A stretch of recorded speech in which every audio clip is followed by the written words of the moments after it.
ప్రశ్నకు కూడా దేవుడే అనుమతించాడు. ప్రతి ప్రశ్నకు కూడా మరి ఆ యొక్క జవాబులు దేవుడు నివృత్తి చేశాడు అనమాట. జవాబులు చెప్పాడు. అందుకే మనం ఇంకొక ప్రశ్న, అసలు దేవుడు ఎప్పుడు ఉన్నాడు, అసలు ముందున్నాడా వెనకాడ ఉన్నాడా అని మనం అడగవలసిన ప్రశ్న లేదు. ఇక్కడ ఆల్రెడీ వేసేసారు. ఏమని? మరి నీకు 10 సంవత్సరములైనా లేవే, నువ్వు అబ్రహామును చూచితివని ఆయనతో చెప్పగా యేసయ్య వాళ్ళు ప్రశ్న వేస్తే యేసయ్య ఏం చెప్తున్నాడు తెలుసా? యేసు చదువు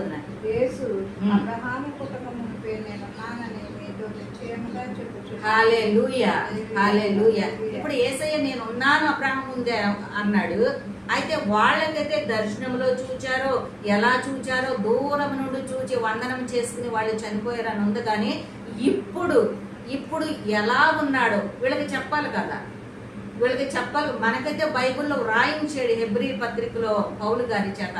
కానీ వాళ్ళకి చెప్పాలంటే యేసయ్య అబ్రహాము ముందే నేను ఉన్నాను అని అంటే సహజంగా విశ్వాసులందరూ ఏమంటారంటే, క్రైస్తవులు అనబడే వారు కానీ విశ్వాసులు అనే వారు కానీ ఏమంటారంటే యేసయ్య ఆది నుండి ఉన్నాడు అని చెప్పని మన విశ్వాసాన్ని బట్టి మనం చెప్తాం. కానీ అన్యులైన వారు కానీ లేకపోతే అనేక మంది మరి అనేక రకాలైనటువంటి మనుషులు యేసుక్రీస్తు నమ్మనటువంటి వారు, యేసుక్రీస్తు 2000 సంవత్సరాల క్రితమే వచ్చాడు కదా, ఎప్పుడు నుండి ఉన్నాడు, ఆయన మొదట ఉన్నాడా, లేడు కదా అని చెప్పని ప్రశ్నలు వేస్తారు. అలాంటప్పుడు యేసయ్య లేదు నేను ఉన్నానని ఇప్పటి నుండి మీరు ప్రకటించండి, తెలియపరచండి, నేను ఎప్పటి నుండి ఉన్నానంటే అని ఇప్పుడు మనకు తెలియడానికి ఆయన గ్రంథాల్లో వ్రాయించాడు. హల్లెలూయా.